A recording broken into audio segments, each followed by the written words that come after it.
Yo, we're live. Welcome to the Diren Kartal show. Okay, guys, welcome to another episode. And today I'm joined by three other people that are definitely a lot smarter than me. This is the second time we're going ahead with this because the first time, man like David on the podcast, he forgot to press record.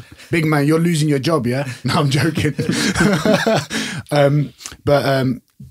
Let's intro everyone first. Let's start with my boy Nick. He's actually been on the podcast before. He is a strength and conditioning coach. Why don't you say hello, bro? What's going on? What's going on, guys? What's going on? My name's Nick, S&C coach. Obviously Australian, and been on the podcast before. Didn't have to introduce myself too much. Everyone. Can you tell them why you're on today? Look, I was just catching up with Diren because I just got back from Oz. We're having a coffee. Diren's like, I've got to do a podcast in a bit, and told me what it was about. He's getting a psychologist on, and a friend he's doing his PhD in, and I was super interested, and I just said, ask him, you should ask this, you should ask that, you should ask this, you should ask that. Diren goes, do you want to just get on with me and do it? And I was like, yeah, fair. I was like, why not? Because because he works with a lot of people as well as I do. So it'd be interesting to see from like a coaching standpoint as well. And then we got my boy Nas here today. He's my friend from Jiu-Jitsu who actually got me in touch with Nicole, who I'll intro in a little bit. Nas, what's going on, bro? So hi, everyone. My name's Nasri, or Naz. I'm a PhD student in neuroscience. I have a background in psychology, child genetics. And yeah, I'm really excited to talk to you guys today. And an absolute killer on the jiu-jitsu mats. Too nice. It's too much of a good friend. Absolute killer on the and we have the most beautiful doctor in the house. Would you like to intro yourself again? Yes, again. Dr. Nicole Nasr. I'm a counseling psychologist. I did my D-Psych, so a bit different from a PhD. It's more of an applied doctorate here in London, and I also teach at university. And yeah. Oh, you teach at uni as well? Yeah, at City University of London. Oh, sick. Wicked. Yeah. What's your background, if you don't mind me asking? Like ethnically? Yeah. Yeah, I'm Lebanese. I'm you're Lebanese. Yeah. Okay. You know what? In Australia, they always call me Lebanese, you know. Really? Yeah. Are you from there? No, I'm Turkish. Well, I'm Kurdish. But lived there? Where? In Australia? Yeah, I lived in Australia for a bit. Okay. Anyone that's listening, as you can know, we obviously haven't spoken much. We literally just met. Just met outside. We literally just met, yeah. I put my hand up and I was looking for someone for the podcast. But today's episode is more so about, honestly, educating myself as well as my audience about, I guess, everything about psychology and like what is anxiety, what is depression. Because a few weeks ago, I recorded an episode on the podcast where I got a little bit of shit for because I couldn't really articulate exactly what I was trying to actually say. And I feel like I don't even have the vocab to be able to actually fully explain myself. So I thought, why not get people that are 100 times smarter than me in this topic? Not 100 times. 10 times. 10 times. So you know what? The first question I'm going to ask actually is, what is anxiety? Should I go? Yes, you're the psychologist. Well, anxiety is obviously a mental health disorder, but for me, anxiety is it's a massive spectrum because you have so many mental health disorders that are part of that anxiety spectrum. So whenever we talk about OCD, panic attack, general anxiety disorder, they're all part of anxiety. And I always say that I think the biggest problem with mental health is the language that we use because and I think this is also a bit what you meant in that conversation that you had, is that anxiety can be a diagnosed mental health disorder, and it could also be just a feeling. Like, I don't have a mental health disorder, but I'm feeling quite anxious, let's say today. Yeah. So what and how we define anxiety is a very personal topic, and that's why I think mental health language is so delicate, because one person using it in a specific way does not necessarily apply it to the other ways. So when you talk about anxiety, it can be anything and everything, from feeling just a bit, physically uncomfortable to actually having a proper diagnosis of anxiety. It can again be a very general thing. So I always say, when people want to define themselves as a feeling or as a diagnosis, it's very important to use more than just descriptive words. They're here to help us. But what do you mean by anxious? Am I having an anxious day? Am I just, am I a bit uncomfortable? Or do I actually struggle with proper mental health disorder, aka anxiety or any other. Same goes for depression. Yeah. Feeling a bit depressed today, as opposed to I'm struggling with depression. Okay. And so it's hard. Do you think, what about you, Nas? You got anything to say about that? No, 100%. I think we have to make the distinction between feeling anxious, which is completely normal. We all have ups and downs in our days, pretty much every day. But to be clinically diagnosed is a whole different category, and we have to be really careful with our language. That's the key thing, as Nicole said. And I think, like, say, me and Nick being coaches and dealing with, not dealing with, maybe that's the wrong word, coaching a lot of people, we get to coach loads of different personalities. Yeah. Loads of different personalities that have so many different jobs, stressful family, environments, whatever they're in. Do you think that word gets thrown around very easily without people fully understanding what the difference between someone that's feeling anxious compared to someone that is, I guess, diagnosed with that from a doctor, for example? Well, listen, it's such a subjective experience. And again, with the word anxiety, and this is a bit what like yesterday we had a very brief talk, anxiety for everyone around the world can mean completely different things. And, luckily enough, we live in a country where security is here, safety is here. We have our basic needs that are met. So what is anxiety for someone that is employed, good average salary that lives in the UK is very different from someone from a third world country who's experiencing anxiety through perhaps wars or anything like that. So again, when we deal with people who have anxiety, we cannot, and I cannot stress this enough, we cannot assume that their definition or description of what anxiety, depression, whatever words we're using to describe a feeling is the same as ours. It can be, but it can also be completely different. And I think that's always my main message in life in general, is that when we say that we are all different, what does it actually really, really mean? And it can go from, and I said that to you also yesterday, like I dare anyone to find two people that are similar. You can't. And anxiety for me and anxiety for my brother and sister who we've lived in that same context and same education can mean completely different things. So what do we mean? And I encourage always people to like describe your feeling, describe what it is that you are feeling, because anxiety can be thoughts, it can be a physical feeling, a discomfort, it can be anything. I think people are scared to explain how they actually feel, which is why they drop that word, because I think it's actually not an excuse, but an easier way to just go to not, almost a way to not explain how they feel. So someone leaves it. Yeah. Right? Am I right? But it's hard. Like people come to therapy not knowing how to explain their feelings. And then you help them. You help them communicate something that is so subjective. And I have so many clients that will just be like, I don't know how to explain it. Like I'm feeling this thing, I just cannot put it in words. So how do you help them do that? But it's a skill. I mean, communication is a skill. You just said it, like, I know what I want to say and I can imagine it, but I don't have the right words to do so. So sometimes your message can come across as the wrong one. And I mean, forget to say that, like, you're a public figure. So people will just wait for you at every corner that you make a mistake. But what if you actually do not have the words to describe that? Then how do we do? And it's a very delicate topic. Just to add also, Diren, like you mentioned that people are talking about it a lot more and using these words casually sometimes. It's also very important to say that that's a massive improvement compared to 20 years ago where people wouldn't open up about their mental health. Yeah. So even if people are using these words like anxiety or have depression, it's the beginning of a conversation which didn't take place in the past. Okay. And that's amazing, and we have to embrace that. And both in women and men, that's getting better. In men, there's still a lot more that needs to be done for them to open up and express their mental health. But it's a very big plus that we have to acknowledge. What, Nick? Go on. Yeah, so actually I was going to just ask about that, what you just mentioned, differences between male and female. You're saying that, well, I'm going to generalize and say that for women, there seems to be something that is easier to speak about, right? Or that is, in the past, is something that is easier for them to speak about as opposed to males, right?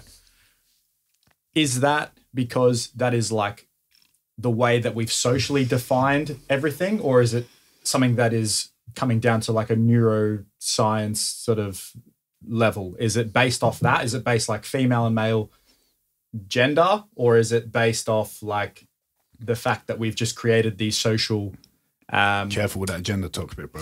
No, but is it that? Is it? And I think I just have Is to that put the it right out question? there. I don't know if But that- right or not, it's a question of yours, and that's what I mean by like I mean, I don't know, man. This whole social media thing, we wait for people almost to make like a mistake about anything, and that's not okay. Like you have this question, you're not. I mean, you're not offending me. You're generally asking yourself a question, and if you come around like you're not using the right words and someone picks up on it, then let's educate whoever is making that mistake as opposed to attacking them. Like your intention is good. So for me, anyway, in this space, all questions are good questions. You know, you're going to be Diren's favorite person in a minute. Like. Yeah, I can already. I'm like, yeah, I love her, man.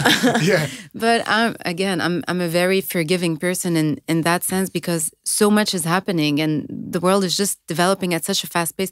I'll teach classes sometimes where I'm like, fuck, like what if I use the wrong word? Like what if I was not allowed like to say this, or what if, for example, now we don't say commit suicide anymore. We say like taking your own life, as opposed, because committing suicide is like it's an illegal act almost, and there's like all these like negative connotations. But what if I didn't? What if it slipped? What if out of like you can't? That's why I'm saying like people have to relax a little bit, and there's always good intentions, but there's no need to perhaps attack. So anyway, with me, don't worry about asking any of those questions. But please go ahead before I go about the gender thing, because no, it's a great question that Nick asked. Biologically, obviously, there are some differences, especially in terms of the hormones. Comes up a lot, the testosterone and the estrogen, and they massively influence our behavior. So obviously, testosterone in males is like correlates with aggression, motivation, drive, and so on. On the other hand, the estrogen, for example, plays a role in how warm women are, for example, generally. I'm speaking very generally here. But as a whole, I think it's a massive social construct. Right. Because I was going to say, you just mentioned it. Males are, okay, so higher levels of testosterone. We have feelings of aggression or yeah, I'm going to just say that as a just generally. Just say it, bro. Don't worry. But that's still a feeling, right? It's not to say that men don't have the same emotional like intelligence or capabilities of women, because we still have feelings as well. So yeah, then it is a social construct, right? Is what we're just putting these we've used to put massive labels and sort of split. Men have to be strong, men have to, you know, not cry. People don't speak their mind open. Even like you at the minute, you're holding back and actually what you want to say. Yeah, because I'm on a podcast. I know, but it doesn't matter. But this is what I'm saying. Yeah, and this is why I spoke really loud about it on the video. I was like, nah, fuck them. If no one don't understand, they can fuck off. Because I'm being genuine about how I feel about something, I think right? The first time ever to hear you say like, you're open to hearing people ask the questions without judgment, without knowing you're going to be judged for asking the question, because I do think it is a really delicate topic. Diren said as well, our job, we work with a lot of people one-to-one. It is as hard to, I'm not a psychologist, Diren's not a psychologist. We have to deal with a lot of pretty serious things, you know, and it is difficult to navigate around it, you know, like. But see, if you don't ask it, it stays on your mind. And if it stays on your mind, you don't get to change it if it needs to be changed. And that's why. So we have to have no judgment really from any of the questions. And, absolutely. And you have to have courage. You have to have courage, but also, like there is a way of asking, and like anyone that now can see you from your body language, from your hesitation, like can know that like you are generally approaching this topic, not sure how. So why even go to like a place where like, fuck man, he said this, he said that, like come on, man. Yeah, like I'm trying to be cautious as my language. But this caution can also prevent you from asking the important questions that can lead people to actually start changing their approach to some ideas. Or how do you get educated? Like how, if it stays on your mind, that's it. Like we all stay closed. We have to open these doors, and I think you're doing it well. Like you're not aggressive about it. Do you think the people that do say bite back at, say, what he was saying or what I said or whatever, do you think it's because possibly they actually agree with the harsh reality, possibly, or the fact that they're taking the opportunity to be angry about how they actually feel about themselves? Maybe. Hopefully I don't get cancelled for this one. No, but you know, who are these people? These people are all massive individuals with massive backgrounds and past and experiences, and we can't know. I don't know. Some of them, yes, it's like it can be past trauma. It can be an insult that they've received somewhere. It can be so many things, and it could also be pure boredom and feeling powerful behind a phone where no one sees their faces. But come and say that comment in front of people. People are a bit more, you know, are nicer, and so it's just this canceling culture can be very mean at times. And at the same time, I understand people needing to be respected, needing to be well represented. But how can we, like, let's say if you don't read about that stuff, if you're not exposed to that kind of stuff, but it's all in your mind. I'm gonna give you a random example. Like, I have family members and family members that will say, like, will have their own ideas of, for example, the whole LGBTQ plus community. But if they don't voice these things and these prejudgments that they have about it, how can I come and educate them about it? And as long as people are open to these conversations, as long as people are open to changing minds, and if someone picks up on something negative that you've said or not, educate Diren, like educate me, whatever. It doesn't need to be aggressive. Now, there are also levels. If you say something that is so obviously offensive, that's different. Like, that is very different. But whenever we're approaching, especially if it's a topic that we're not too aware of and we're getting ourselves into, it's just people need to be nice, sir. Compassion, like just being a bit more compassionate. But again, there are limits. Yeah, of course, if I come here and say something, I mean, just completely out of line, I think it's fair enough, perhaps, to be attacked in a way that, you know, we live in 2022. You should know about that stuff. But now, do you think it's hard to be nice when you're not happy? Well, probably it's because you're not nice with your own self. Doesn't it start all with that? Like, does it? I don't know. I mean, I always say, how can you be or do something for someone else if you can't even do it for yourself? There's when I started my doctorate, I saw this client for like 10 sessions. She came for like phobia of tubes, and treated the phobia, and I was done. And I told my supervisor, I'm like, yeah, like she's done with therapy. She looked at me, she said, you know that it's a lot more than just like a phobia of trains. Like she has an anxiety problem. You need to dig deeper. And I said, but I don't know how to do that. And she said, well, in your own therapy, are you going there? And I said, no, my therapist is very shallow. Like, she's not treating that. So, well, exactly. How can you take someone somewhere that you've never been yourself? And it's the same concept with like being nice, being kind with your own self. How can you be nice and kind with other people when even with yourself you can't? And oddly enough, we're kinder with our friends than we are with ourselves as well. So how does that even work? Yeah, but then if you dig really, really deep, you realize that it's almost this discomfort of like sitting with yourself and being good and compassionate with who you are. To add to what Nicole was saying, and Nick's question earlier, actually, he was asking for men, why do men behave in those particular ways? Why they don't, for example, open up and express themselves? We also have to be careful in generalizing all men. That's a very key thing, because some men are comfortable with it, and you have to sort of start also looking back at how that originates. And a lot of it comes from, like, Nicole will tell you for sure, child-parent interaction early on. Whenever the child experiences anxiety, cries, starts developing and shows emotion, how does the parent respond to that? And I feel like a lot of the times with men, especially our boys, we tell our sons, our boys to man up and be tough. And there's an element to that, and it's important because life is hard and you have to be tough.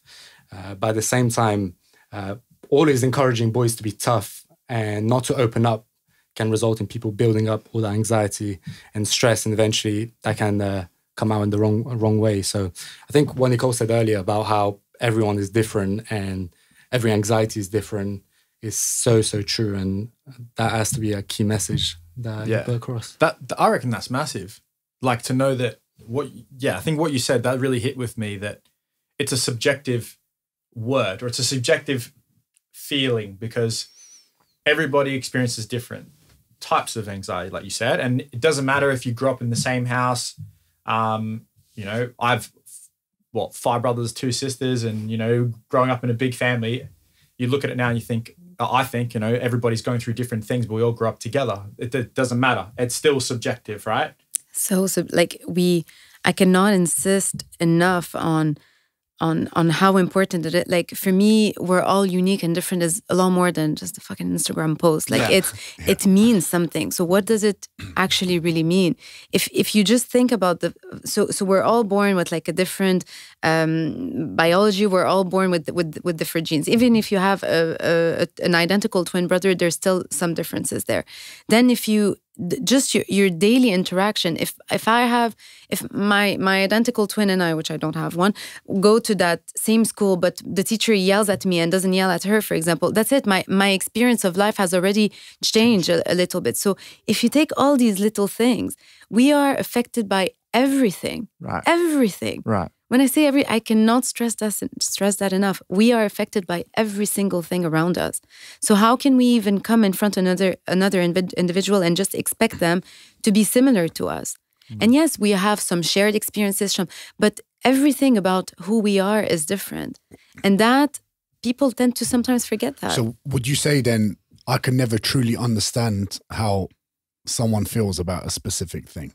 Because I will never understand. I can try, and that's where empathy comes in. I can try, and that's what my job is. My job, and I said, I sometimes I'll do that. My clients will see me like I close my eyes and I'm like concentrating on really trying to imagine how it is. But still, as I'm imagining this, I can try to imagine it as what it is like for someone that grew up in this environment.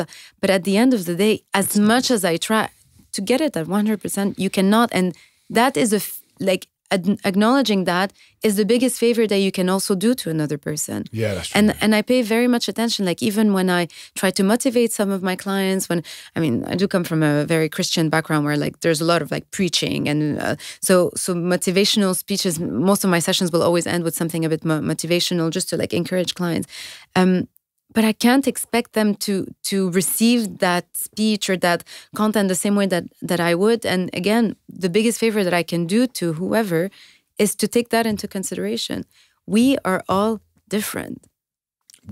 Would you say, from, I guess, a brain standpoint and like a personality standpoint, is there any negatives to me giving too much empathy? It's a really good question. I don't think so, no. I think empathy is a positive trait, a positive feeling to share with others. There's plenty of evidence showing how social connections, empathy, love, these feelings humans are very, very responsive to, like massively responsive to. There's evidence that long-term stress and anxiety can be reduced through personal connections, through communication, through empathy. Beyond medication, these things have been proven to be super effective. Something such as a positive social connection increases like serotonin in your brain. It's a chemical that's released when you feel good, when you feel happy. So it has a massive impact on your well-being, being nice. And on top of that, think about lockdown. Think about the last couple of years, how tough it was for people to be alone, be excluded from society, excluded from seeing their friends. That had a massive impact. And that's why I think we're lacking and people need to always be empathetic towards others. On top of that, like there's multiple studies that have looked at older people and so their risk of death. So you have sort of 2 groups of older people. You have people that have natural social connection with people and others that don't actually have that. And those without those social connections are increased risk of death and illness. That's how important those social connections are. That's how important empathy and love are to people's well-being and health. So I think that's so You know crucial. what? That probably like my granddad lived to like 96, 97. My grandma at the minute is like 96. Oh. He had 11 kids. Like my dad's got like 11 siblings and there's kids everywhere. There's people everywhere. There's love 100%. Pretty much everywhere, which is probably a reason why their lifespan was probably like really long compared to say someone, well, depending on what culture it is as well, where you have kids 18 years old, they move out of house. Yeah. You see them once or twice a year. So I guess I've seen that in kind of reality. What about your standpoint on that? I wanted to ask you, where does your fantasy take you when you say too much empathy? Why? What are you imagining? Great question. I love this shit, man. I think of it in, okay, so I coach a lot of people, right? Yeah. And sometimes I think when you give too much empathy, people can take that and use that as an advantage to potentially find it as an excuse to be possibly lazy. Okay. Therefore, not do the things that they're supposed to do from, say, a training standpoint. Because if I'm saying it's okay, don't worry about training today. I understand. You don't have to train today. I know how you're feeling. Sometimes they can take advantage of that on days. So I'm like, well, hold on a second. Now it's having a negative effect. So I was wondering if it would have a negative effect. Because that what you're saying is that you become almost like almost an instrument to their avoidance as well. Okay. You become complicit to their avoidance. What does that mean? Complicit? Like you, if they are avoiders of certain things, let's say they don't want to exercise, they're finding it a bit too hard and all, this empathy that you are describing becomes like you are helping them in that avoidance. Okay. If that was what you mean, but like with too much empathy. I also want to mention that, like, for example, tough love is still, so it's not, empathy is understanding something from someone's point of view. But what you do with it after, we're going away from it's the action part. Okay. I can be very empathic towards a client, but then be a bit tough love. All right, hon, like, I get where you're coming from, and that must be horrible, but we also need to do this and that. Or do you see what I mean? So what I do from my standpoint is I do that. I make sure before I give any level of tough love to anyone, I make sure they have my respect. Or I know they wouldn't listen because I wouldn't listen. If I've just met, like when we first met at jiu-jitsu, I didn't rock up in there like, I'll just do my thing. I'll be quiet. I'll wait for the right time until some of the boys that I know kind of respect me, knowing, okay, this guy's not a dickhead. We can chat to him. 100%. And then I bring, not that I wasn't being myself. I was just being a bit more chilled until I got a bit of respect that they know if I said something or a joke, they know it comes from a good place, you know? Absolutely. There's a technique in therapy that we call empathic confrontation. Just think about those two words, empathic confrontation. Being empathic is not being silent or, again, becoming like an instrument to this avoidance. You can confront someone, but doing it in such an empathic way. And that for me is such a concept, because that's what brings change. That's what brings, just when people come to therapy, it's because they want to change something. How do you do this change while still being this empathic figure in their life that like feels safe and secure and containing for them? So I always think it's like what you said, you wouldn't come and confront someone that you just met, or even if you did, you perhaps wouldn't be very harsh or like scream on them. And whereas that empathic confrontation is, I understand you, but I'm here to help. Let me tell you how I think we can do that together, understanding who you are and where you come from and all the different reasons why this may be a difficult thing for you. But I go back to this concept. Tough love is still a form of love. And that is very, I love very... that. Clip that. Tough love is still love. Oh, but, wicked. Yeah. But see, it's... and it depends. Not everyone has almost the ability to engage in tough love, because some people are tough regardless, and then you put them in a situation where it's tough love. It can be harsh for the recipient of this. But I mean, I'm talking about myself in that context of in therapy. People know that I can be very kind and very gentle with them and all. But if I come in and I'm like, that's it, we've been talking about this thing for the past 6 months. Come on, man. Like we need to move on from this. This is becoming too whatever. Like, I'm just giving random examples here, but that's empathic confrontation, and that is important for the person to sometimes be like, okay. Has there been times where there's been like a negative effect of that? If you do it too soon, if you do it in from a mood, and again, you know, when you see clients for a very long time, and you have clients that really come in with like very repetitive stuff sometimes and obsessions and all, if you do it from a place where like you are feeling a bit impatient or it's bothering you and all, yeah, of course it can come out. Okay. But again, we are human, and I've had clients, I've said something to a client one time, she I cannot exactly remember what it was, but like she got upset and she told me, I can't even believe that you would say something like that to me. And that's when you repair the relationship, and these things happen. Okay. Again, for me, therapy is a representation of what happens in the real world. In the real world, whether it's with your parents, your partners, your friends, people that love you more than anything, confrontation needs to happen. Ruptures do happen. Fights, conflicts. Conflicts is also a form of communications. They are important. That's fine. That's good. Yeah. It's Just healthy. to add as well, even to add, Diren, to what you were saying, empathy is very sort of, you have to apply in the right context, especially as you're dealing with clients a lot. It's been a tough couple of years, like I said, with the pandemic. And especially it's from a neuroscience point of view, I'm super interested in this. People's brains have started to become rewired to habits that they were not used to previously. So now people engage in, for example, like let's use working out, motivation, structures in the brain that support those things. They don't work like they used to. It takes time to reset those things back to sort of normal. So the last couple of years of sitting at home, stressing about your well-being, the health of your relatives, your grandparents, not going to the gym, these things all impact and shape your brain. Your brain is very plastic. A lot of people don't realize that. Your brain undergoes change. And that's what's happened in the last 2 years. So then if you have a client that comes in and says, okay, I need some help, I'm feeling unmotivated. If you fire at them straight away, they're going to struggle. It's a lot. It's a lot for them. So as Nicole said very nicely, tough love is great. It's just about reading your client, and you're excellent at that. So how much can the brain change?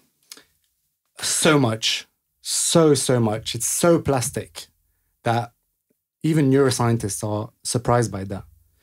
So for a long time, people thought the brain is this static machine, remains the same, this hard sort of wired system. The brain changes so much, as, I mean, Nicole, I'm sure you know, things such as medication, cognitive behavioral therapy, actually changing your attitude towards things. All of those things can change the shape of your brain. One of my favorite studies that shows this is a research study done in London, where they basically invited some taxi drivers to the lab and basically scanned their brains. So I don't know if you know about London taxi drivers, but basically they have to do one of the most extensive Black cabs. Black cabs, exactly. A test called the Knowledge. It's like you have to know every street in London, pretty much. It's like so tough. And these people undergo this test, and you scan their brains, and you find that areas linked to memory formation, like the hippocampus, for example, become a lot thicker. They actually change in shape.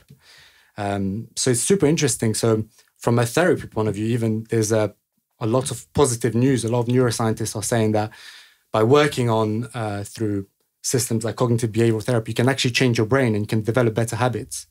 It's very, very important. Well, we are animal of habits. Just this concept. How quickly did we adapt to the pandemic? From going to like 24/7 outside of the house, just going to work every day, to adapting to this lifestyle, and then having to readapt to like going back to work, which is really tough. But we are animals of habits, and that is a crazy concept. 100%. And in therapy, of course, like simple as like when I have clients that come in for like smoking cessation, like they want to stop smoking. The habit that goes into I wake up, it's so automatic. And I always talk about that like as automatic pathways in the brain. 100%. Things that we do without, it's like driving. I don't know if you guys drive, but like you do it now, well, if you drive well, you do it now without thinking. Yeah. How crazy is that? Whereas a couple of years ago when you learn, it was all about the massive thinking that you would do through that. So yeah, the brain is obviously it's the most complex organ of the body. Okay, go on. But no, it's great even to, just adding to Nicole say, there's plenty of opportunities to actually change that rewiring and break those habits, especially those negative habits. So habits are built in the brain through neurons, so the brain cells being coactive at the same time. So whenever you're repeating a habit over or an activity over time, let's say you do it over a few weeks, neurons responsible supporting that behavior will start to connect and build a stronger connection. Now, over time, it becomes automatic because those neurons are firing, they're well-built, well-structured, connected. So for you to break that habit, you have to break that neuronal connection. And the way to do that is through behavior, behavior is one of the ways to do it. And which you have to force. It requires a lot of mental strength. It requires a lot of resilience. It's super interesting. One research study I was looking at was to break negative habits. They were saying that you have to replace your bad habit with a better habit and experience the pain, because there will be pain initially. For example, if you want to break your smoking habit, let's say you wake up in the morning, first thing you smoke. When you get to that point of view, that habit is so automatic. Those neurons are so connected and firing together, so active together. For you to break that requires a lot of will. And your brain's going to make you feel pain. It's going to be very tough. Yeah. Physically. Like your pain. Physical symptoms are your worst enemy when you're trying to change something. When you're anxious, when anything that happens physically. And that's why, for example, like medication like Xanax, Valium, Lexo, like all these medications, benzodiazepines, which are 4 hours, 5 hours effect. What they do is that, so for example, I'll take some when I fly because I hate flying, and every time there's like turbulence, I'm like, I'm gonna die. So my body reacts that like fight or flight, like you are going to die. So the symptoms are just unbearable. If I pop a pill, that's it. My mind still goes, oh, I'm gonna die, but there's not this physical reaction, and suddenly it's better. Feels more peaceful. But how do you fight that if you're not popping a pill? So that's the really tough work that requires the strength. Yeah, that therapists do. Would you say taking those sort of drugs is not a cheat code, but would you say it's necessary? No, well. Would you say would that, basically, if that was me in that situation, I need to take drugs for, I don't know, say I'm really anxious or whatever. Is that me avoiding the hard work? Is that me avoiding the struggle? And okay, so that is a very good topic, because for antidepressants and anti-anxiety medication, so we're going to separate them, because medication for mental health problems, it really, like you have schizophrenia, bipolar, where medication is a necessity here. As much as you want to do therapy, here the brain has a lack of certain neurotransmitter, like you have to. Okay. And the therapy is more of a support. Schizophrenia, we call it the cancer of mental health illnesses. As much as you want to do therapy, there's a malformation in the brain, and that's it. However, whenever I have clients, for example, that come into therapy, so I have clients usually with mental health are separated into two. People that just want the medication, they don't want to do the difficult work. And others that are like, fuck the medication, I want to do the difficult work because I'm looking for long-term solutions. It doesn't serve any purpose for me to even have to take the medication if the main problem is still there. How do I approach these people is that they come into therapy, great, we talk, we see where we are. But there are endless times that I have looked at clients and I'm like, listen, you are so depressed that even the therapy work is not registering. You are not able to do that work. And I very often compare medication to, like, it's like breaking your leg. Breaking the leg is the depression. If my leg is broken, but I need to go to rehab, I may need crutches. Mm-hmm. The crutches is the medication to help you get into this rehab. Some people are like, no, I want to do it without fucking crutches. And I'm like, okay, but what are you doing to your leg coming into rehab every day or trying to run on it? You're hurting it even more at times. And some people need to just like stop, sit down, take the crutches for a couple of weeks, just use that without even coming to rehab. They come to rehab, they come to therapy, but you need that additional support. And many therapists are against medication. Many therapists will say medication is just you not being able to really get into the deepness of it. But I mean, listen, it's like I had a headache before coming here. I could have stayed with the headache and be like, nah, I'm struggling and trying to do my breathing exercise, or just pop 2 solpadeine and like come here and do my work. Yeah. Like, do you see what I mean? It's almost like a staging thing where you're like, we need you to do this so I can get you to understand. At times, I mean, when you have clients that are so suicidal, that do not want to be around anymore, they want to tap out of life. what am I going to come and tell him? Do some breathing exercises. Let's talk about your childhood. They don't like. There's an urgency here. Yeah. And that's where I say, listen, we need to work with a psychiatrist. You may need medication. It's a treatment of 1 year, 2 years, at times, 6 months even at times. But let's get just this kicked in so that you can start processing the difficult work that we're doing here. And research will show you medication and therapy is the best treatment for mental health. But there are times that medication is not necessary and you can do the work without it. And other times where it's a no-brainer for me. Now, therapists have different but just even to add, I mean, with those sort of more serious cases, but even more generally, it is a biological disease. It's worth mentioning. There's imbalance in your neurotransmitters, the dopamines, the serotonin, noradrenaline. These are 3 chemicals, particularly that are imbalanced or not functioning the way they're supposed to. So those biological mechanisms require rebalancing. And that's where medication does come in and is useful. It's been proven over and over again. You take pills pills to treat your level of dopamine, increase your level of dopamine. You start enjoying life more. Like that's just proven. But I think I really like what you said about this kind of long-term effects. And it's been proven that cognitive behavioral therapy or therapy really has those long-term benefits. It's really interesting. Nick, I know what you're thinking. What? It's the only podcast where I've heard Diren not talk as much. Okay. I'm learning so much. Yeah, this is great. I'm learning. I'm gonna charge you for this, bruv. Would you say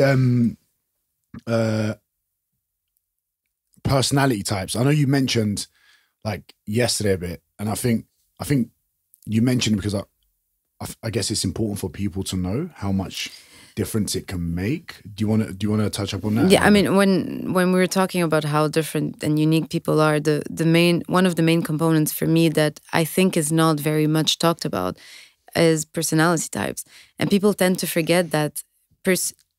You know when they say like if you're an optimist or you're a pessimist, your life perception changes. So imagine if we were to decorticate that even more. Now the most popular one says that like there are 16 different types of personalities. So if we think about those, just always thinking about probabilities of like how can I be like all the different things that had to happen in order for me to be the person that I am, and personality is one of them. And I always say, especially like because we were talking about it in terms of like your professions, like being PTs as well, and I always notice that like so I go to like classes like co-box. I don't know if it's like the enemy here. No, no, no. It's fine. Like no, we're all love, empathy. Yeah. Okay, we're all showing the love. We're understanding. I'll give you my business card. We love martial arts. Yeah, exactly. But it's not, for me, it's not a coincidence that most of the time the people that are in these contexts are like super bubbly and always happy and energetic and blah, blah. And you have those people that are just like, oh, fuck, like that good energy is just like, it's tiring for some people. And I, whenever we are to encourage someone or we are to push them to do something like that, we need to understand that some of us are blessed with personalities that make life way fucking easier. So is there like from I guess, maybe environmental, like growing up and that, as well as like the brain genetically, I feel like I'm lucky because my dad's quite bubbly, right? And his family, they seem like that as well. So is there a big genetic passover in the sense of me possibly being blessed with this sort of energy levels? Yes or no? Yeah, I mean, your behavior, your actions are a combination of your genetic background. So obviously, your parents pass on that information to you. But on top of that, the environment is really important. That's why, I mean, generally, you're quite similar to your siblings. There is variation, but generally, you stay quite similar. The key thing, I think, with personality that's so interesting even is how does someone's personality differs to sort of the more extreme cases where we have like people like the psychopaths, for example. How do their brain operate? It's like super interesting. And there's quite a lot of evidence actually that their brain functions differently to ours. Certain circuits, the prefrontal cortex at the front of your brain helps dealing with decision-making, situational judgment and so on. And the amygdala, another structure important for emotional regulations. Things like those structures like if they're not functioning properly, that's going to define your personality. That's going to affect your personality. That's going to affect how you respond to stress and what type of person you are. So there's a whole also biological basis to your personality. And I think that's why it's important, even for medicine, to understand that you can't treat the same person the same way. There's a lot of variation. Like you mentioned 16, I've heard 5, I've heard 8, I've heard so many theories. So it's just an endless spectrum. So is this then, so I'm just going to say the DISC, you know, the DISC personality test? No? Yeah. Yes. There's like 4, there's like DISC, I think it is. It's okay, like, no, I don't know this one. I think I did it when I was in high school, right? Okay. And this just came to my mind. No. So I did this DISC test, put me in whatever category, like absolutely amazing, I can't remember. But no, but put you in something, and then I guess even with everybody, you're going to be critical of yourself. Most people are critical of themselves, and they probably... I looked at the positive things, but I was like, no, okay, but I'm still... The thing was like, that got me the most was like, you know, not great at leadership. And I was like, no. Or shit at I want sports. to be... Shit at sports. And you get that. Hey, I'll turn your mic off. He plays tag rugby, and I'm like, tag rugby? What the fuck is that, bro? We need to get into jiu-jitsu. Yeah, I'm I going know. to force him to come to Can you jiu-jitsu. see... Hey, I'm trying to motivate you. The bully. Bullying, yeah? No. Don't analyze me. But, right, so I thought, okay, well, you know, these things he said wasn't great at leadership, right? But I just did a test, like just a couple of multiple choice questions. It's telling me that I'm not good at leadership. And then I got in my head, it was like, oh, I have to get better at that. I have to do things to be a better leader and all this stuff. Like, first of all, is that something that you can train, your personality types? Can you shift from, you know, different types? And second of all, we come back to the one of the first things we spoke about, like when you sort of group people, we're talking about males, we say males aren't very good at speaking out about their emotions and females are better. Grouping people like this, and like you said, someone who's a pessimist, an optimist, or a realist, by putting that label on someone straight away, is that a good thing? You understanding that about yourself, is it good or is it bad? Because do you then just sort of like, I'm an optimist. Oh, sorry, I'm a realist now. So like, you know, anything else that I get, like any other opportunities I get, no, I've got to take this like realistic approach. This is me now. This is me now. Do you know what I mean? Man, some people love labels. Some people fucking hate them. So is it good or bad, or is it? But again, it's a for personality. it's so like I have clients that are like, please, for the love of God, diagnose me. Tell me what I have. Like, I just want to know, am I going crazy or is this a real thing? And then you have people that are like, for the love of God, please do not put a label on me because this will just scare me. That's so me much. when I'm dating girls. And to put labels on. Don't put a label on me. But you see what I mean? It's such a, again, it's such so a subjective. It's subjective. It's such a unique answer. Like it's again, for example, with me, for example, like when I started having panic attacks, I didn't know what they were, and then someone came in and was like, you know, you're having panic attacks. I felt like the weight of the world went off my shoulders. And I'm like, oh, thank God! Like, I'm not going crazy. I'm going through something physical in my brain, and it's not me. It's something more. And then again, I have people that are like, don't put any labels. But in terms of like personalities, there are a lot of personalities that talk about skills, and then there are a lot of personalities that talk about life perception.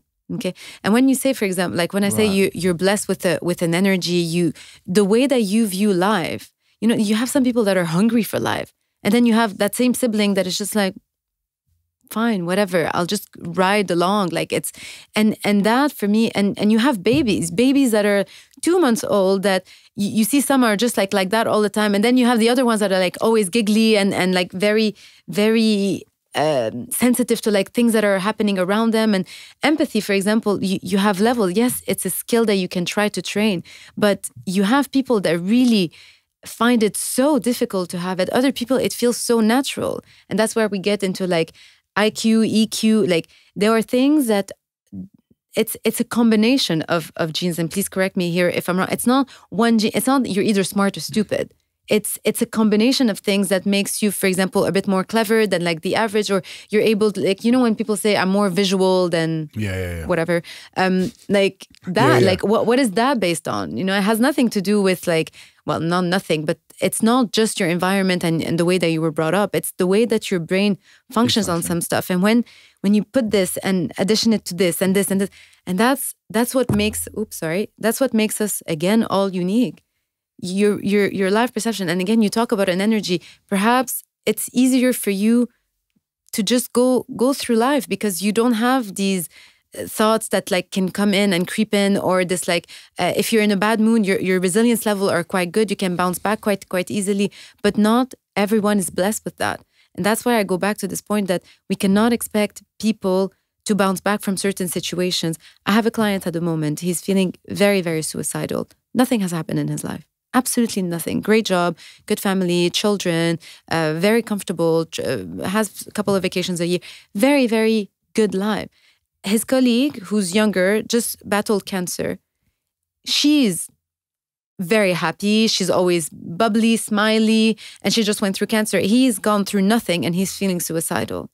I spent the whole session explaining to him that we are all so different. You cannot compare yourself to that. Can I ask something about that? Obviously, without going into your client's situation. Of course. Do you think someone can feel like that because there is sometimes nothing wrong? Yeah. Are they projecting it onto themselves to give themselves something like exciting in their life? Is that what you mean? I'm happy about certain things. Like, I've got a nice car now. And I love that because I never had a car before. I've always dreamt of that. Or I'm staying in an area where now I'm not in a council flat in East London. I'm living in Clapham Junction, like a nice place. And that's because maybe not a struggle, but I saw shit, I guess, first. Now I've done something to have something what I think is very decent. So I guess I appreciate it more. When sometimes nothing goes wrong, which is what I was actually trying to explain that got me into a lot of trouble, is sometimes do you think when things are, I guess, I'm not going to use the word perfect, but when there is nothing going wrong or you have nothing to compare it to, do you reckon it's easier for people to go into that mindset of, or maybe even just floating around going, like, what is this? Yeah, what's going on? I'll just put it out there that I generally don't think that people would get to the point of wanting to tap out of life and not like not wanting to be around. But you again, what we were saying, so to answer that first part, I doubt that someone that is almost, bored would even go there to that extent. Because that's extreme. It's an extreme. Because again, it's the question of, imagine what could have happened in your life for you to be like, I don't want to be around anymore. Yeah. Right. Like, that's massive for someone to say, like, I'm done. I do not want to do life anymore. Like, it's such a massive idea. And that is different, yes. Yeah, I was just going to say, this is why genetics are really important to consider. I mean, there's literally studies done on thousands of people in New Zealand that have shown that if you have a certain piece of gene, so they call it polymorphism, if you have that particular one for serotonin, the chemical that I mentioned earlier, you're literally at increased risk of depression. So just excluding the life factors, some people are naturally more prone to depression than others. That's why we have to be very careful when dealing with people, let's say those that have had an easy life and so on. I totally understand what you mean, obviously. But because of that genetic basis, you're at risk. The analogy I like to use is, imagine you have a cliff and you're standing on a cliff and you falling off is you developing depression. How close you are to that cliff, to that edge of that cliff, is your genetic risk. Oh. So if you really have those genes, the 5-HTTP serotonin receptor, for example, you're close to the edge. So it requires a little push, a little stress in your life to fall over the edge and develop depression. Some people don't have that gene or those genetic risk factors, so they're a lot further from that edge. So it requires so much more like stress experience. A lot more has to go wrong in your life for you to be tipped over the edge and fall and develop depression. Okay. And yeah, which I really like that. And again, 1 over 4 people develop depression. Like, now we're 4, one of us would develop depression. multiply this by 2, by 3, you have such a massive part of the and again, in mental health we call it the flu of mental health because it's so common. It's one of the most common things that will happen, and most people will experience at least a depressive phase in their life once. Like that stuff happens. But what you were talking about is getting to a point in your life where you have met all of your needs. Everything has been met. Now what do I do? And that it's not that I don't have anything to do, hence, or like I don't have anything to worry about, hence I will be depressed, but it's what leads you there. Like, for example, boredom, inactivity, not feeling excited about anything. These feelings don't secrete enough of the happy hormones in your brain. And as a result of that, you can start feeling depressed. But you then have people that are very grateful and can just, you have people that have not much and never encountered and happy. So again, it's so personal. It is so personal. And maybe if you had everything, then you would imagine yourself. I mean, I said that to my husband the other day. I'm like, what if, like, I don't know, like we become millionaire? Like, would you stop working? Yeah, no, I said, would you stop working? He looked at me, he's like, never. I'm like, you would still continue like working. So maybe I would change jobs, but I can never see myself not doing anything because that is a drive that keeps me alive. It keeps me from purpose. Like, just a purpose. And what you are talking about feels like someone that doesn't have any purpose. It's so, and it doesn't, it's not even, I mean, I used money as an example. It's not even money. You have a lot of people that are just like, I don't know what I'm doing here. I don't know what's my mission in life. And again, I'm sorry, I'm going in all places. But, I love all this stuff. But your mission, what's your mission in life? No one asks you that, sorry. No one ever asks you that kind of questions. No one goes in, your parents don't go in and be like, you have to decide how you want to live your life. You have a mission here, whether it's through your job, your friendships, your encounters, who you are as a person. There is a mission. What is this mission? I think sometimes it's people find it very difficult to find because they're surrounded by the wrong people. Yeah. And by surrounding yourself with the right people, and I guess having that human connection, for example, has created this for me today. Yeah. I wouldn't have met you if I wasn't the way I am with Nas. Yeah. For example, Nick wouldn't be here if he wasn't nice to me when I first met him when we were 19. Do you know what I mean? Yeah. So I think sometimes putting yourself in an environment where you need to make good friends and putting yourself out there, which I guess isn't easy for a lot of people, but people need to start growing the courage to do that more, especially if you're saying 1 in 4 people are gonna be depressed. Is that going up, or do you know? Definitely. I mean, risks of mental health conditions becoming a real pandemic. The mental health is becoming a pandemic. Yeah. Neurological diseases are becoming a pandemic. So the Alzheimer's expected to triple by 2050. So it's constantly, triple. It's going up and going up all the time. And a lot of it is because of the genetic factors we mentioned, the struggles with communicating, seeing therapy, and so on. But one thing that was really nice that Nick said, he asked whether personality types can change. And you talked about like friends and how like your friends can shape you and so on. That's a super interesting question because personality types can change, especially when you're a teenager. Your brain is undergoing so much change at that phase. So much physical, functional changes happen to your brain that naturally you're constantly changing. And that's why you have like these teenagers that sometimes feel high, sometimes feel low, sometimes feel happy, and sometimes feel down. And your friends that surround you either reinforce those behaviors or punish them. And that shapes your personality massively. And that's why I'm sure you've bumped into friends that you met at 15 and they're a lot different to now. Maybe they're fixed up. And we were talking about this on the way here. Yeah. So it's a massive thing to recognize how much change happens to the human brain as teenagers are developing. And your personality types will change. So I wouldn't be too discouraged about not scoring on leadership. I was going to say, bro, don't worry, we got this, bro. What would you say, and what have you guys seen that has helped improve people's mental health the most from a brain standpoint and people that you've worked with? What? Exercising. Is the biggest thing.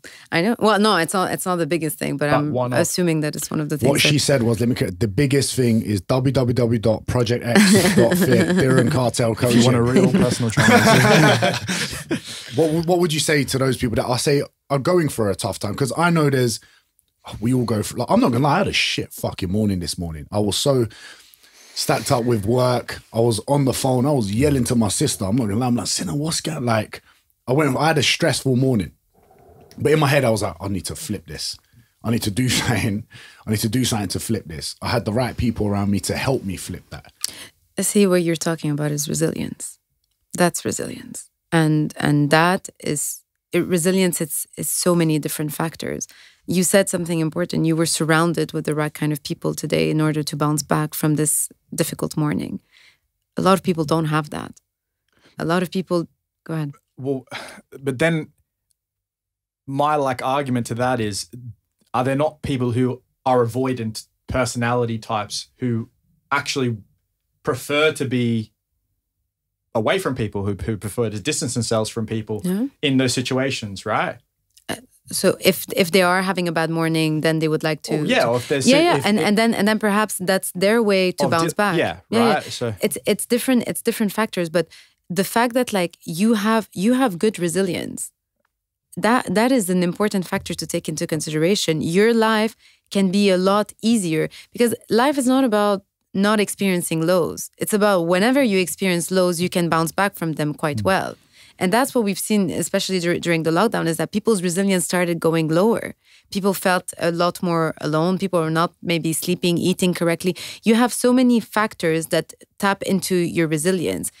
Sleep. Give yourself 2-3 nights of bad sleep.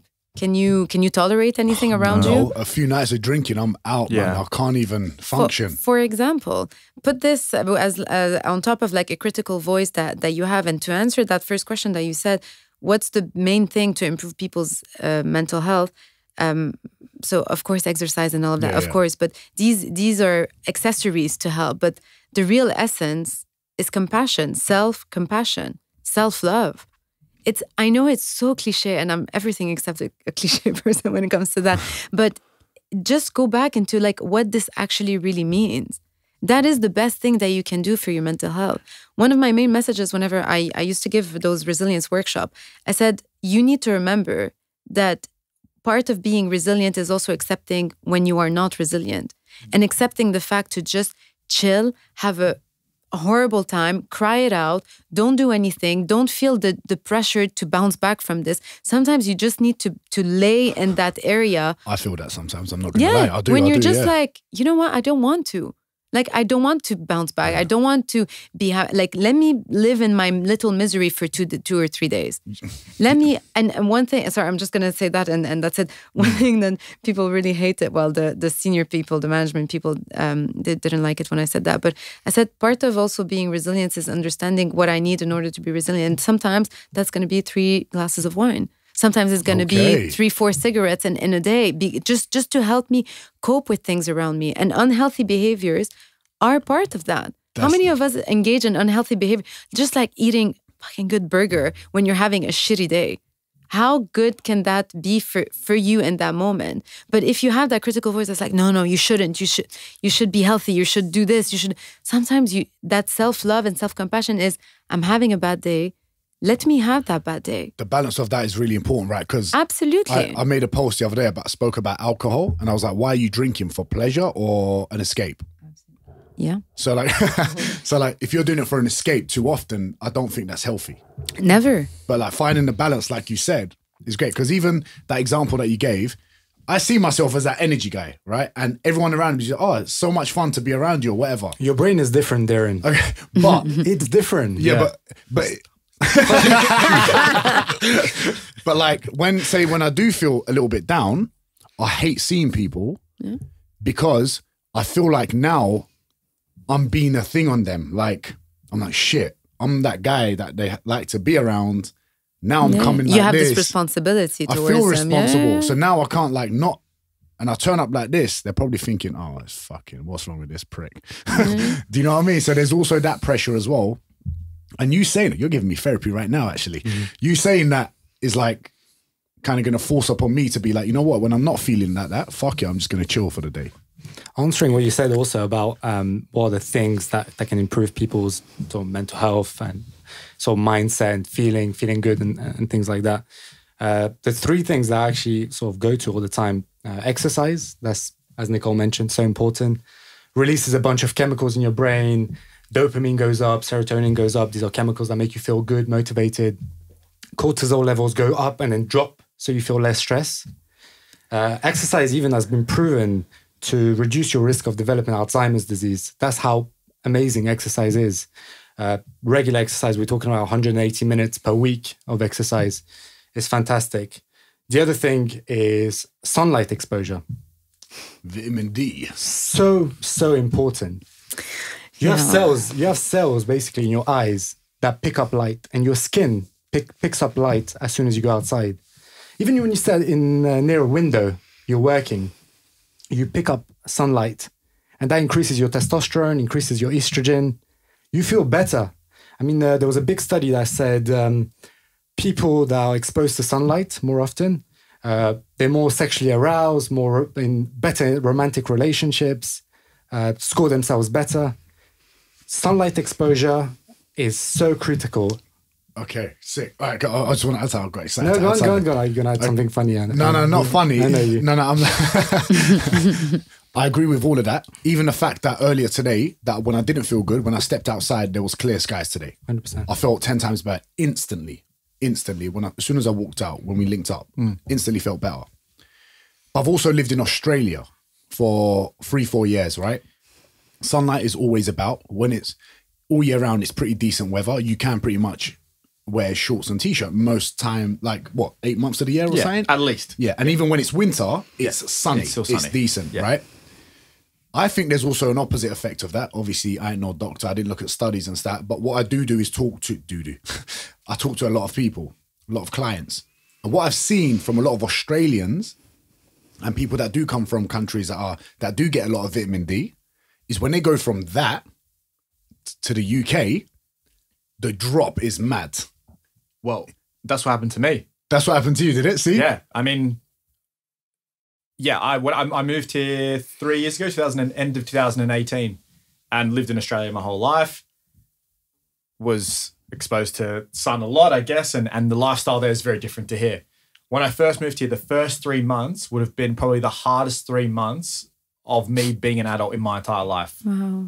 But it wasn't. When I look back now, I can be like, okay, well, it's just like normal things that went on. But to me at the time, it was one of the hardest things to deal with. And it was winter. It was like October, November, December. And yeah, there was periods where I was like, I'm going to throw the towel in. I'll move back to Australia. Think about it. Just like, in the UK, it's a common thing. As soon as you find out it's going to be sunny, your whole mood uplifts. You're a different person. You're like, oh my God, it's going to be sunny. What do you want to do? The picnic? Let's get together. It really elevates your mood. And part of it is that exposure to sunlight, which increases those hormones, those good hormones for you, and make you feel better. Honestly, sunlight exposure, go for a walk every single day for half an hour. That's the advice from neuroscience every single morning. Hey, neat. What about from genetically? Would say my background, Mediterranean or whatever, would I need more vitamin D than a white guy? That's not how it works. Okay, no, I was wondering because I remember someone said something about you. If you're deficient in vitamin D or something, you'll probably suffer more than someone that is more robust to these conditions. Yeah. So I didn't know if that was legit or not. So I know that I think in countries such as in European countries, obviously there's less sun. So naturally, Caucasian people are more in need of vitamin D to have less sun exposure compared to other places in the world. But things such as sort of ethnicity and things like that, from my understanding, my little understanding of the field, don't seem to be sort of a key factor. Okay, cool. What would you say to someone what advice would you give to someone that's constantly overwhelmed? Chill. Smoke some weed. No, I'm joking. Yeah! Get that serotonin out. Yeah. Overwhelmed? Why are you overwhelmed? Not you, but why is the person... Sorry, this is...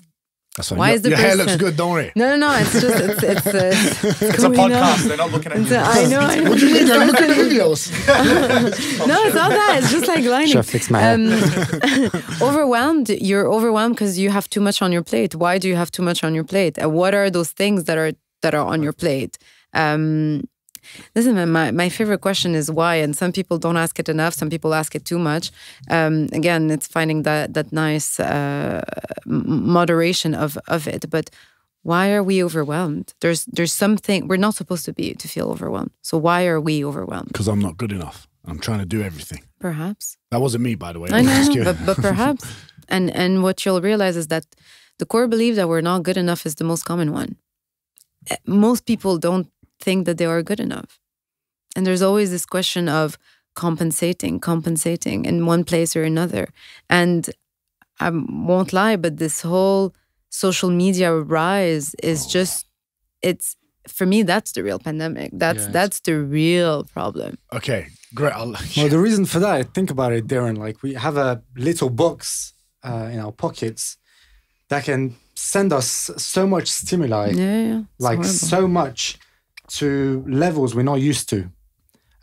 If you think about, I mean, even 30 years ago, the fact that now you could like have an iPhone nowadays and that has everything you need on it, especially on social media where you have constant notifications, pictures, and that overstimulates your brain. Dopamine. 100%. And to be fair, like this whole dopamine thing is such an interesting subject. I really think by sort of certain behaviors, we can actually moderate how we feel about things, and we can actually start to enjoy things a lot more. We can go into it if you'd like. Yeah, of course. But there's basically evidence that when you do a certain activity, a very enjoyable activity, over and over again, basically that threshold of dopamine needed for you to enjoy that thing rises so high. No. So now when you're doing that thing, you're not going to find it enjoyable. So let's say, for example, like, I love going to the gym with my friends. That's my favorite thing to do. Yeah. I go to the gym with my friends. I receive a little burst of dopamine. Feels great. Now, the problem is next time I go to the gym, that peak is going to be slightly higher. So I'm going to enjoy it, but it's going to require a lot more. Maybe this time my friend is there, but another friend is there. Or maybe I'm listening to music at the same time. So that by doing your favorite activities under the best conditions, you're increasing the threshold needed for you to enjoy that activity. So that's why people need to like mix up their activities. This is also like, remember back in the day, like you'd have to like download a song on LimeWire or something. I don't know. Like, and then you would enjoy it. Yeah, you'd enjoy it, right? For it. You work for it, so you'd enjoy it when you're downloading something, or you can't find something on YouTube and you're searching for it. And when you find it, you're like, oh my days, I can't believe I found this. Man, instant gratification will ruin the world. 100%. It's already ruining the world. 100%. But instant gratification, this exposure to so much information that triggers a lot of your own insecurities. It takes one click, 30 seconds of you looking at something for so many of your conscious and unconscious beliefs and insecurities to be triggered like that. Yeah. What does that? How? It's a nightmare, and I don't think that people are talking about it enough. But it will / already is ruining a lot of people's mental health. 100%. It's really, really, really bad. It's constant comparison for most. I know this from like the influencers and stuff that I know. It's so bad. They're constantly looking, like even what you just said, that threshold. An example, I guess another example of that would be waking up, first thing, looking at your phone, scroll, haha, funny dog doing some weird shit, I don't know, or someone being funny or whatever it is. Dopamine's up and you're consistent and you keep scrolling. Next thing you know, I've been on TikTok for 45 minutes. 100%. And I haven't even noticed that you're in this rabbit hole, right? 100%. And on top of that, if you think about it, when you do sort of things over and over again, they become less enjoyable. So that initially you might have found that video enjoyable, and then the next day it's not as fun. And once again, you're setting that threshold for your dopamine to be so high. And sorry, that it's so difficult for you to meet that criteria. And at the same time, when you do something really, really fun, you do it, you usually experience like a massive drop in dopamine following that. That's why sometimes, when you do something really fun, you feel really low after it. You're like, okay, this is the best thing. I'm at this party with Diren. so fun, music is great. You go home and you're just like, oh, Diren's a cunt. Oh, Well, what I wanted to say was about the attention deficit as well. Like when you talk about that threshold, the first thing that I thought about was a year ago, I was told, yeah, do like Instagram video, let them be a minute of you explaining something about psychology. Now I was talking to a social media thing, whatever, officer, I don't know how they call them. And they're like, no more than 30 seconds. And I'm like, so what is next? Like 10 seconds, 15 seconds. What am I supposed to say? Have you looked at your insights? Have you looked at your insights where it says like how many people have watched your full video? Bro, why do you think my videos, I'm doing dumb shit in between every educational thing that I say. I'm doing what I can to hold that person there. But how 100%. Horrible is it? It's crazy. It's actually crazy. For the recipient of that, what we are doing, not you. You are adapting to what the audience is wanting. The problem is not you. The problem is the audience. Yeah. But that's where we're heading. And I keep on thinking, I'm like, what? How can you even maintain that? And if you go back, and the last 10 years have changed everything in a way that before that you had like a good 50 years that was the same. But in those last 10 years, we have changed centuries of the way that some stuff were done. And when I think about my parents and I think about like, I always compare myself to like my mom for me is probably like most of your mothers, like just this like super mom that like used to do everything and anything and like on top of things and didn't need much sleep and I'm like, how can she do that? And just this idea that she did not actually have social media. She had probably a good 3 hours in her day where she was not scrolling down, up and down, looking at stuff or even having to like advertise herself on these platforms.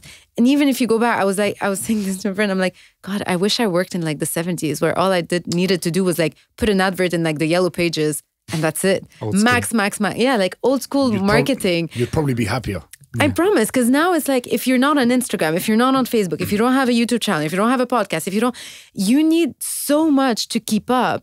And I'm like, fuck, man, I don't want to. You know what the worst bit about that is? I think sorry, how old are you if you don't mind me asking? 30. Okay, cool. So I think we're all very lucky because I feel like we saw, I had a lot of fun as a kid. Yes. I had a lot of fun. And then the transition into social media with MySpace, Facebook was like almost like the perfect time for me to understand both worlds. Yeah.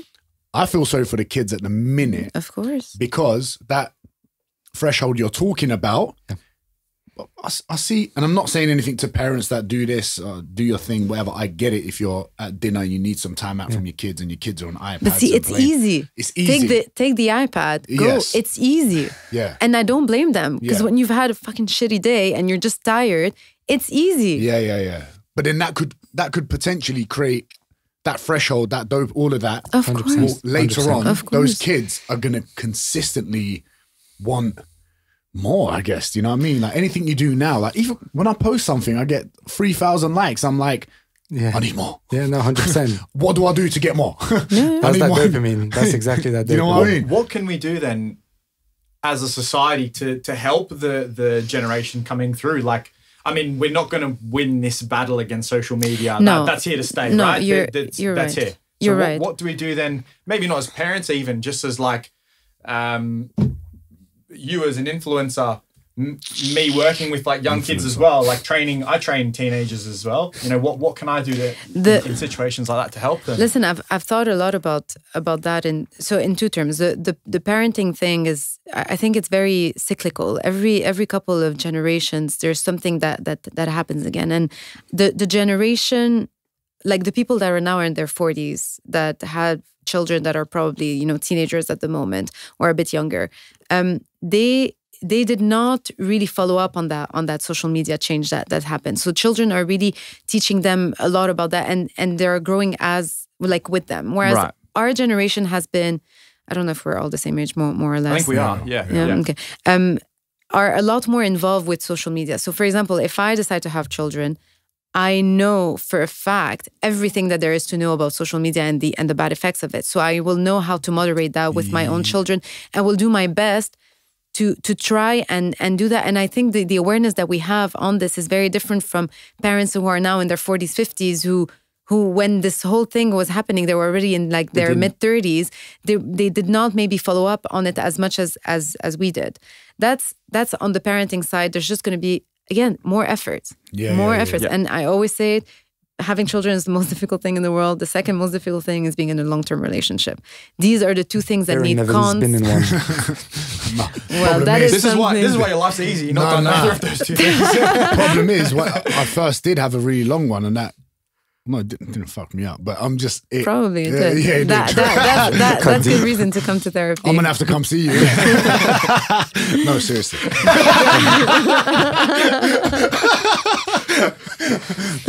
Well, my specialty is relationship. That's what I did for my... Oh my days, we need to do another podcast on that. Let's go now.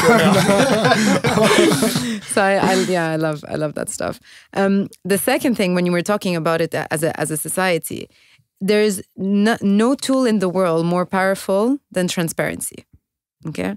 When you go in and you are coaching people, and you, for example, have on your page people that you've already coached, but understand there's, again, on social media, we see end results, right?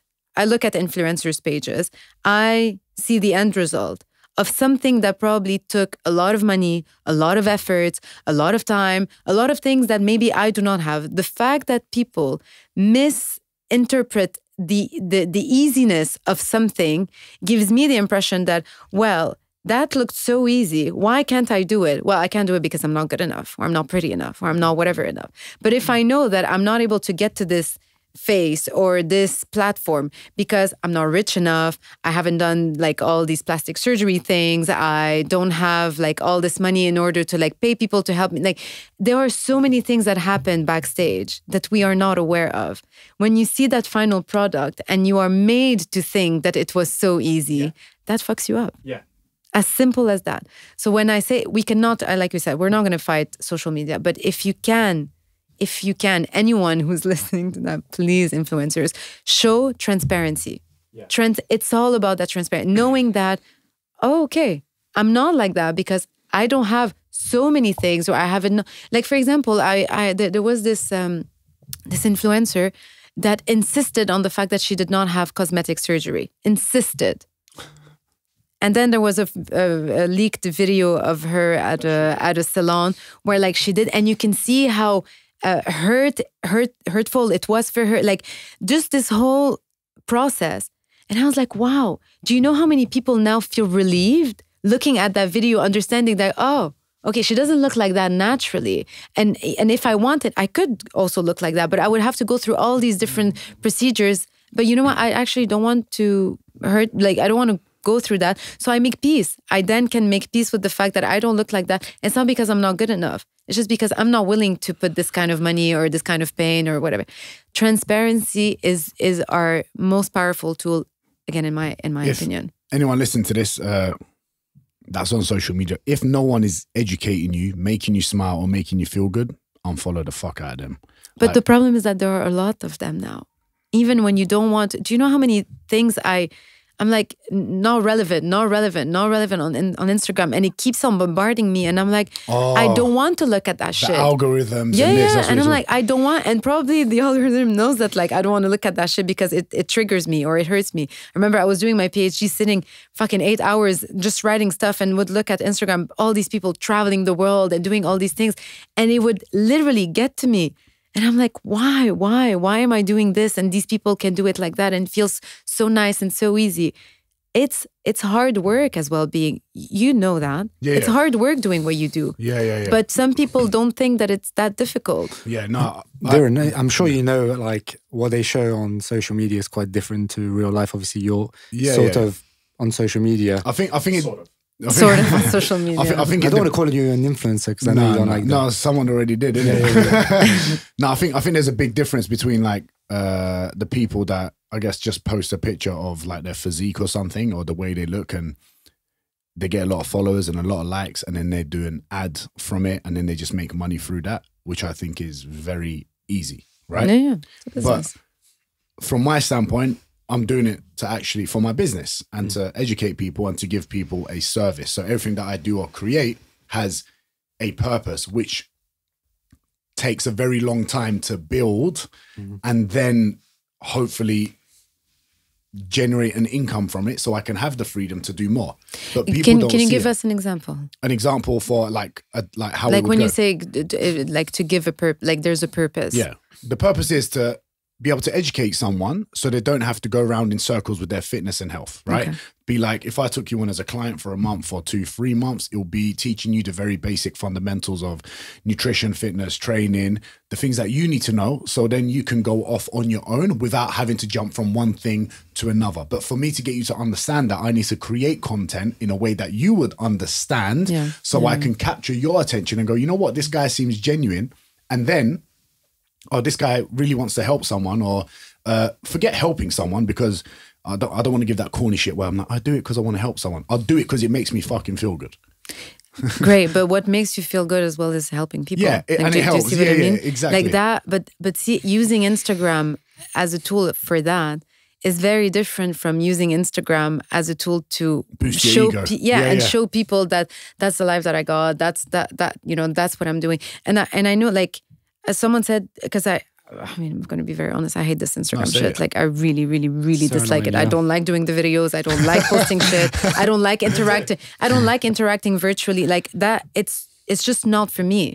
But I have to do it because it's the new thing. It brings me quite a lot of clients. It's a good business generator. And for me, that page is like, what am I using this page for? Educating people, raising awareness, empowering, whatever. My private stuff, that's my little ego, whatever, you know. I'll post close friends. I'll share what I'm doing. I'll feel a bit good about my cooking and stuff like that. But to promote this as the ultimate image, influencers, especially women influencers, do not realize, I think, the negative impact that they are having. No, they don't. On people, yeah. and that is sad. And if they do, and they are ignoring it, that is even sadder. No, It's very sad. you know what? No, you know what? A lot of times I don't think they're ignoring it. I think they're trying to deal with their own insecurities. Probably. And that's their way of dealing it, but they don't realize the impact it can Probably. make, because they're scared, in essence, of being vulnerable about their, I don't know if the word is weaknesses or whatever you want to call it, to show that. But really, they don't realize when you actually show that, it actually empowers people a lot more. Do you know, at the same time, it also affects, on the different side, it affects men's perception and expectations of sort of the standards. For women as So well. it's like, and for women, of course. And it's kind of fueling each other. It's like a cycle, like a vicious It's cycle. bad. It's bad. That's why I hate filters. Yeah, filters so I dangerous. Fair hate enough. it. Fair I hate enough. filters. Fair enough. I'm like, you don't need that filter, man. You look good. Relax. You know what I mean? Fair enough. And then one could argue, I have makeup on now. Isn't that also a kind of a filter? But that's the thing. I remember I had this client. She used to come into every session full makeup, like probably a good hour of like putting on makeup. And that was her mask, because she didn't want people to really see who she was.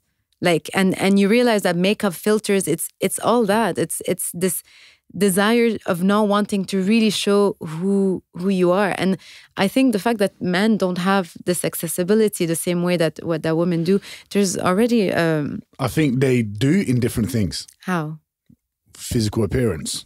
But how? Like How you would look. Say like the perfect shape, having perfect abs, having perfect pecs, having a perfect hairline, having, I don't know, being financially comfortable, I guess, to provide for, say, a family or this and that. There's all these pressures, I think, that a lot of men don't know how to deal with, because I guess sometimes the expectation, say, from women possibly could be really high. Therefore, they don't know how to deal with it, because most of these guys are walking around being rejected most of the time. Do you know what I mean? Yeah. And then you got guys like Nick coming in trying to take women, sweeping them off their feet and that. What's wrong with you, bro? So I think there's no, I'm joking. But I think it goes from both places, but I think we all have insecurities that we're kind of working through. And I think one of the best ways to do that is, I guess, realizing that. And even though if it takes a long time for you to deal with those things, it's just important, I guess, to recognize. And that's why I think therapy is so important, not just if you're clinically in need of it, but even to change and challenge your thoughts. I'm sure a lot of people come to you, they're not necessarily clinically in need of of help, but just most of challenge- my clients. Exactly, and they want you to challenge their thoughts, their negative thoughts, their self-esteem that's maybe a bit low. And I think it's so important, even on the brain, the impact that has, like that plasticity that I mentioned, that change is so crucial. That's why I'm so glad that therapy is becoming so popular amongst everyone. Yeah, I think it's a way more common thing to speak about. I don't know if maybe it becomes more common as you get older, maybe. I don't know if that's a thing, but... how do you find the right one? Society's changed, though. How do you find the right one? Yeah. Very good question. Therapist. Very good question. No. That's for a different session. That's a different session. Podcast. That's the biggest obstacle with therapists, because like when you look for a medical doctor, you look for them to be like in a good hospital. You don't necessarily need the relationship to be there. You just want their credentials to be quite good. Yeah.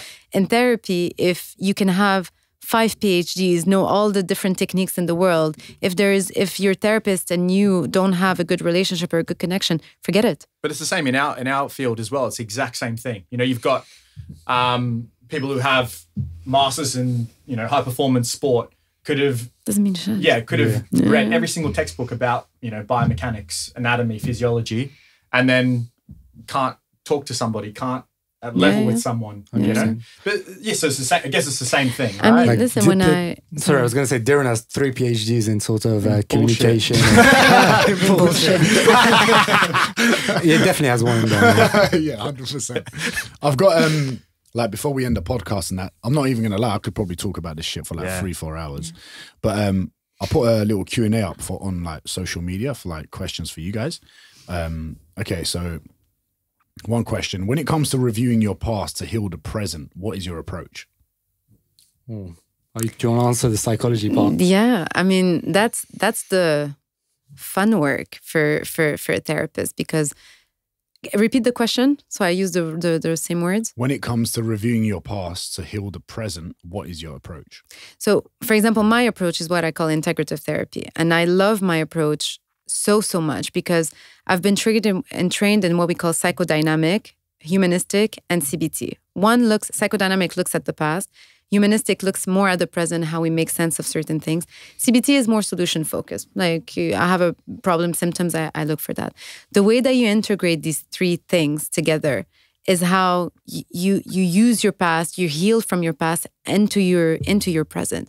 Now, you have a lot of therapists that are only one of those things. And what I don't necessarily like about, I usually call them like more schoolist, like they're more into one school of thought as opposed to a combination of all 3. The bad thing with that is that there are limitations with every one of them. There are limitations with everything. So when you don't have another approach in order to meet the limitations of that, so CBT doesn't look at all at the past. I wouldn't be able to work like that. I don't do just CBT because I need to know. I need to learn about your childhood. I need to understand who you are as a person. And we are eclectic people. Like we are not just a combination of 1 or 2 things. Like we said, like we've been saying since the beginning of that podcast, it's impossible to just look at one thing. So I always encourage clients to look at the goal that they want. What is it that you want from therapy? If someone says, listen, I can only afford 10 sessions. I want to get rid of my phobia. I'll be the first one to say, go to a CBT therapist. Okay. But if someone is here saying, there are past traumas, I want to get into my life a bit more and I'm into long-term therapy, my insurance can cover it, I can pay for it, whatever, then go for that. Go for someone that is an integrative therapist mainly, if that resonates with you. Some people just want to go to one of those approaches, fine. But look at what you are looking for and educate yourself. Unfortunately, ask therapists. Ask for phone calls. I always tell my clients, call me, like ask for a phone call before you book a session. See how I feel, and if you like the sound of my voice, if we can feel a connection, and ask your questions. If your goal is that, can I meet them? So ask. Okay, cool. Amazing. How long would it take to form a habit, and how long to get rid of a habit? Habits, yeah. So obviously when we talk about habits, we briefly touched upon on that. Habits are things that are, as Nicole said really nicely, they're automatic behaviors. Like you have a habit to make your bed in the morning. You don't really think about it. You just wake up and do it. And these take time. These things take time to build. Habits can form over days, weeks, months. There was a study that said that some people, it takes them 8 days to build a habit. Others, it takes them 80 days. Okay. Yeah. So it depends on the person. 100%. But doesn't it also depend on the habit itself? It depends on the habit. Of It depends course. on the person. It depends on how you deal with doing things that you don't enjoy or wanting to do something new. Personality we mentioned, things like that are key. From there, you have this habit. You want to build this habit. It takes time. So obviously you can't compare yourself to your friends or to your family or whoever else. From there, you want to engage in a set of behaviors that will lead to what I said earlier, those neurons firing together. Those brain cells being active at the same time. Okay. That synaptic plasticity, that's what they call it, the fancy term. Yeah. Once that happens, and that happens over days, you'll start developing habits in the brain, and they'll support your behavior. Okay. That's how habits generally are formed. And on the other hand, breaking habits is breaking those connections. Those neurons are firing together in a very strong way. Those neurons that support that particular behavior. So what you want to do is break the habit by not doing those behaviors. Sounds easy, obviously. Yeah. By engaging in a more adaptive replacement, so doing something else at that particular time. Can I just add one thing? The first step to breaking a habit is bringing your consciousness into the habit. So not doing it in an automatic, I'm not thinking about, but bringing a lot of your awareness into this habit. So as simple as like if a client of mine has a habit of thinking in a specific way, I say, just notice yourself going into this pathway. It's like pausing, 100%. taking your iPad and like zooming in. And I really want you to realize all the little different steps that you are doing before you get, like as you are getting into this habit. And build those habits in the morning. That's a funny little experiments they've done. Interesting. Yeah. So your dopamine levels are really high in the morning, so you're motivated. Boom. And as the day progresses, your dopamine levels drop and serotonin increases. Good. That's why you feel chilled. That's why in the afternoon you don't really want to work. Oh, First thing in the morning, That's good. your cortisol increases, dopamine is high. Build those habits then. That's the best time. I work the hardest in the morning. I'm like up, walk, You're literally emails, up at this. 5, 6 a.m. Yeah, every single I feel day. good. Yeah, I like being Very there. inspirational, Yeah, honestly. Like, That's great. my guy. Someone goes, I'm a good friend. we got a couple. Yeah, got a couple more. Someone goes, can you explain to Diren why editing that episode and not in order was so triggering and clickbaity? This person's still angry at me, innit? Well, listen, big man, if you're listening to this, the reason these people are here is because I did that. So what you can do is fuck off. Oh, lovely. What happened to empathy? You know what Well, that is? to be fair, love, that tough person. love, tough No, love. but to be fair, that person as well is a bit. No, they were Harsh. trying to trigger you. Like, No, yeah. they were trying to trigger me, They but were trying to I trigger thought I'll add it a little twist. yeah, in no, there. Yeah. 100%. But okay, I had a good one here. Oh, are fear and excitement the same physical feeling in the body? Interesting. Fear and excitement. I'm gonna just challenge the word fear because fear is very, very big, and sometimes no. Like if you see a tiger, you're not excited about seeing a tiger. You're like generally afraid of seeing that. Well, if it's attacking you, I hope you're not excited about it, because then it's another problem. But anxiety. Like if we go back to that word, like there's good stress and bad stress. For me, good stress is that excitement. It's that challenge. Today was the first time that I did a podcast. Oh, really? Of course, yeah. I mean, I was even telling them I've never even listened to a podcast. I'm Can you very believe that? yeah, which is quite weird. I do Quite acknowledge impressive. that. I do acknowledge that. But yeah, I was like, ooh, like I'm feeling like that's a bit weird. But I was able to recognize it as that's excitement. That's me getting outside of my comfort zone. It's a challenge. It's a bit different. Anxieties, that fear that this person is talking about feels a bit more negative. It's not about getting outside of your comfort zone. It's not about being happy about something, but it's a happy plus anxiety. That's excitement for me. Okay. And When the brain there's is no- different as well. I mean, the fear has a very specific circuit Yeah. that becomes overactive. The amygdala, one of the structures I mentioned, is overactive. And the prefrontal cortex, the front of your brain, can't calm your amygdala down. So fear is very first starts as you experience the stressor, then it's a bodily reaction. It's that fight or flight. Okay. That's why what happens is your body and your legs become really sort of active. Your heart starts to race because you need to get that blood flow. On the other hand, for example, your digestion slows down. So there's a whole fight or flight system. Nick is enjoying this. This is like good. parasympathetic, sympathetic. 100%. Yeah. That's exactly. I mean, you guys are exactly. You guys know this stuff. Can I just add something about fear? Fear is the engine that triggers everything else in your life. And one of the most cliche sentences or questions that therapists will always ask is, what are you really afraid of? And you realize that in all the different centers. So you, Diren, what are you really afraid of into getting married into another relationship? Do you see what I mean? But it's always, you go always back to that. There's a fear. Yeah. And fear are most of the time, again, unless it's a tiger in front of you, but fear are made in your own head, and there are very irrational things. But they can also be very good. Like that's the other thing. It's like, for example, in evolutionary terms, fear tells you to avoid certain dangers and stresses. Survival, isn't it? 100%. Yeah. Of course. So, for example, if you have a dysfunctional perception of fear, so your processing of fear is wrong, it's not working, you're going to die. That's what's going to happen. You're not going to survive in society.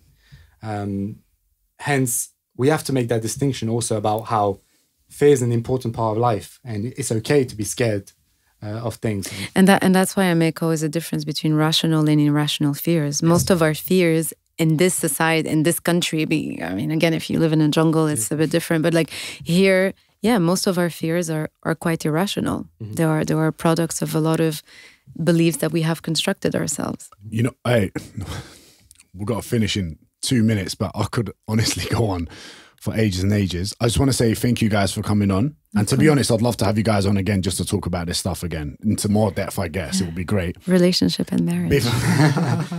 I'll tell you why I was afraid and maybe why I'm not now later about that. I'll tell you later as well.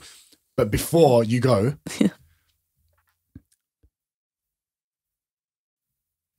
in this conversation that we've had, just to finish off with some fun, how would you have analyzed us three? It's a big question. Analyze, and you can be as brutal and as honest as you want. Analyze? Like, no, I haven't analyzed any of you. And Can don't I leave forget. Before? No, but I like no. I mean, don't force me to do that. Okay. I want. But it's no, but like you can see some traits. Okay, I'm gonna be very honest with you through your Instagram, because obviously, like I didn't stalk you. I had a look. Yeah, that's a good way of putting it. I had a look. I thought you were gonna be a bit more aggressive. Like that's what I thought. I was like, okay, there's a bit of a. That's why I used the word bully. Like that was there's a bit of that bully attitude, and which I am very used to, like from my personal entourage. But I thought that it was going to be more challenging. Like I thought that I was going to have to like almost challenge you, or you challenging people, but quite the opposite. Yeah. You were very, Bring very his white belts on the mat. 100% picks the new guy. But you see, you have to sometimes be like that on social media to capture someone's attention so they listen to this. Fair enough. Do you know what I mean? Which is, again, fair enough. I guess, a bit. But I'm so happy.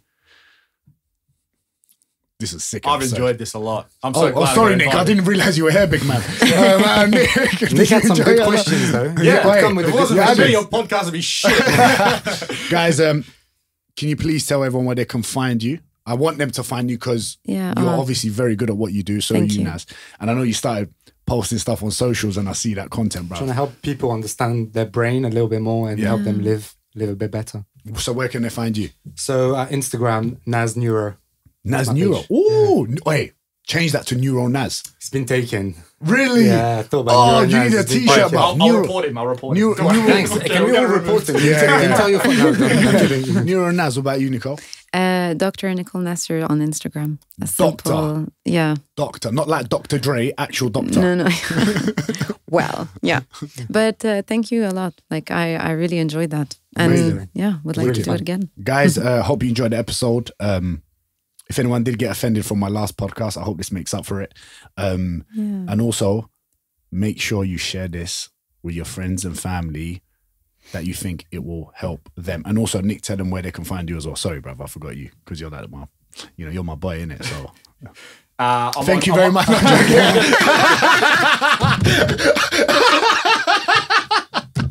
It's coming out. It's coming out. That bully side is coming out. Nicole, do you have a free hour at 6 o'clock? I'm on Instagram. What's that? He's gonna pull me as well. Do you know what? Forget it. Go. I'm on Instagram, Coach Nick Garcia. You can message me on there. You can message him on there. He does post once every 8 months. I'm anti-Instagram at the moment. Instagram hiatus. But see, it's in phases, I feel. Yeah. Guys, thank you very much for listening. Peace and love, and I'll see you lot later.